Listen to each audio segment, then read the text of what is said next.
তোমাৰ কথা ভাবিলে জানা জোনাক উপচি পৰে বুকুৰ সিপাৰে এহেজাৰ গোলাপেই ৰঙা ৰঙা কলি মেলে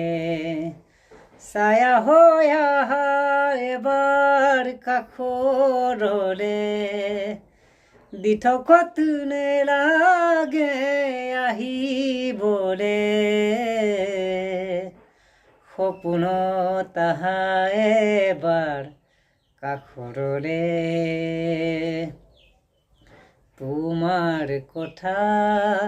ভাবিলে জানা জোনাক উপচি পৰে বুকুৰ সিপাৰে এহেজাৰ গোলাপেই ৰঙা ৰঙা কলি মেলে।